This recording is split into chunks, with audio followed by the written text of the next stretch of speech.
पनि फेरि म फेरि तपाईँलाई सँगसँगै भन्न आउँछु। हामी जहिले पनि सडकमा पुगिसकेपछि सडकको किनारामा गएपछि उभिनुपर्छ, स्टप, रोकिनुपर्छ। हामीलाई दुर्घटना गर्न सक्ने सवारी साधन जहिले पनि हाम्रो दाहिने तर्फबाट आइरहेको हुन्छ। तपाईँ यसरी बाटो काट्दै हुनुहुन्छ, उताबाट आउँदै गरेको गाडीसँग ठोकिन सक्नुहुन्छ। तपाईँ यसरी बाटो काट्दै हुनुहुन्छ भने यताबाट आउँदै गरेको गाडीसँग ठोकिन सक्नुहुन्छ। तपाईँ यसरी बाटो काट्दै हुनुहुन्छ भने यताबाट आउँदै गरेको, बुझ्नुभयो? अरू भाइहरूले बुझ्नुभयो? तपाईँ अडिनुहोस्, stop, look right hand side. आधी बाटो सडकको दाहिने तर्फ हेर्नुहोस्। सबैले भन्नुहोस्, आधी बाटो सडकको दाहिने तर्फ हेर्ने। केही पनि आइरहेको छैन भने हतारमा बाटो नकाट्ने, पर्खने,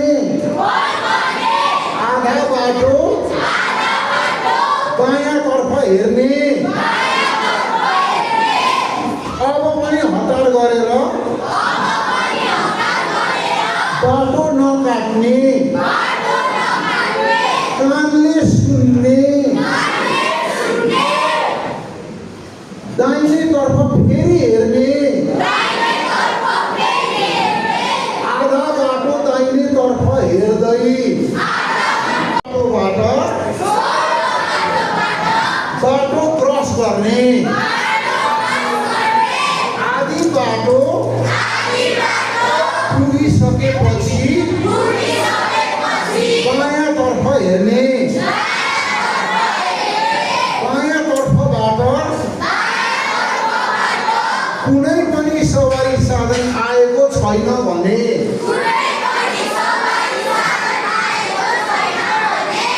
छोटो बाटोबाट बाटो क्रस गर्ने। अब दोस्रो बुझामा यो कुरालाई चाहिँ तपाईँहरूलाई जीवनभर सम्झनको लागि चाहिँ मैले ग्रिन क्रस कोड भन्छु। म सँगसँगै ग्रिन क्रस कोड भन्नु होला। Green cross code. Stop, look, listen, then go.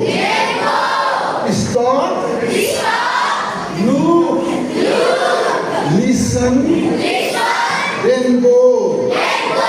यसलाई के भन्छ अरे? Green cross code. तपाईँहरूले देख्नु भएको जेब्रा क्रसहरू सुरक्षित छैन।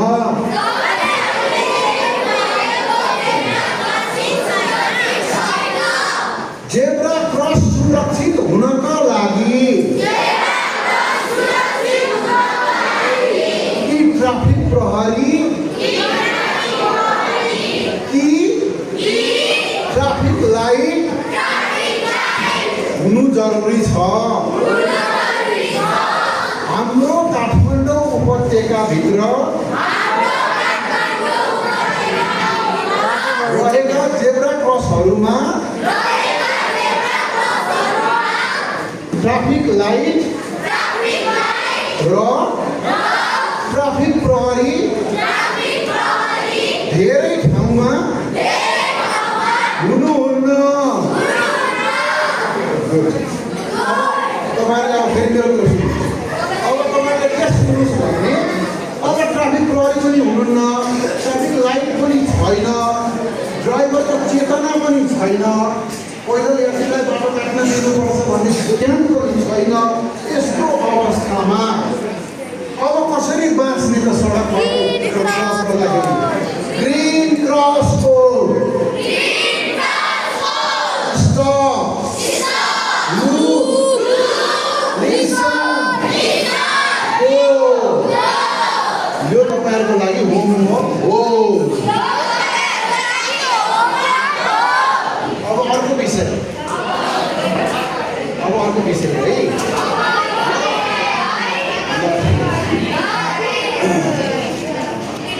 अब तपाईँहरूले एउटा कुरो बुझ्नुहोस्, भन्नु परेन, म फेरि भनेपछि भन्नु होला है त।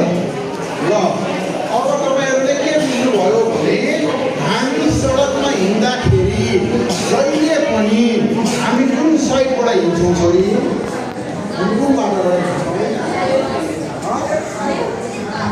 हो? नानीले भन्नुभयो भर्खरै लेफ्टबाट हिँडिन्छ भनेर भन्नुभयो। आजको मितिबाट अब फेरि मसँग भन्नुहोस्, सडकमा हिँड्दा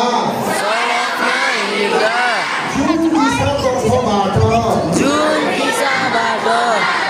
सवारी साधन आइरहेको हुन्छ, आफूले सवारी साधन देख्ने गरी र सवारी चालकले पनि आफूलाई देख्ने गरी सडकको राइट ह्यान्ड साइड दाहिने तर्फबाट हिँड्नुपर्छ। फेरि म बोल्छु, तपाईँले सुन्नुहोस्, हेर्नुहोस्। म तपाईँले मलाई देख्नु भएको छ होइन? देख्नुहुन्छ? मलाई देख्नु भएको छ छैन? यही भएर जहिले पनि हामी हिँड्दाखेरि सडकको दाहिनेतिरबाट हिँड्नुपर्छ। ड्राइभरले पनि देख्छ, म पनि ड्राइभरले गाडी सहित देख्छु। ल आजै मलाई गर्नु, सडकमा गइसकेपछि फुटपाथ छ भने फुटपाथबाट हिँड्नु र सबैले भन्नुहोस्, म सडकमा फुटपाथ भएको स्थान छ भने फुटपाथबाट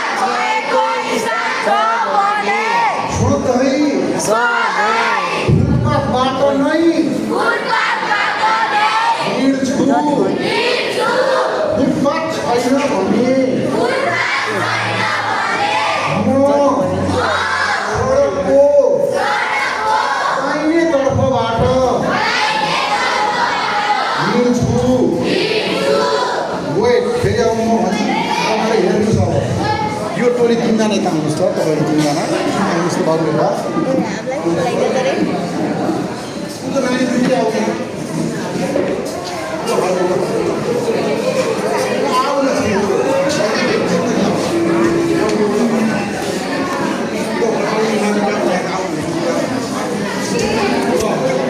सबैजनाले हेर्नु ल। म गाडी हो, यो अगाडिको विद्यार्थी हो। म गाडीलाई सडकमा हिँड्दा बाटो चाहिन्छ। विद्यार्थीहरू यसरी सडकमा हिँडिदिँदा म सवारी साधनलाई ठाउँ पुगेन।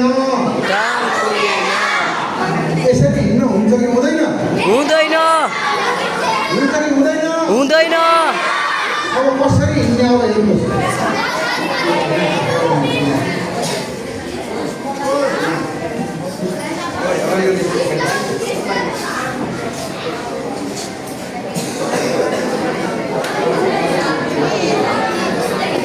अब म बाटोमा गाडी भयो। बाटोमा हिँड्दाखेरि कसरी हिँड्ने? कसरी? लाइनमा। यसलाई के भन्छ? लाइन। यसलाई के भन्छ?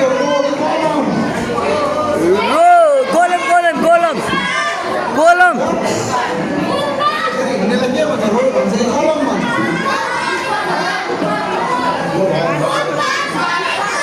ल आजलाई अब म यहाँको हाम्रो सरहरूसँग अनुरोध गर्छु, अर्को कुनै दिन म मेरो क्लास भिडियोमा देखाउँछु।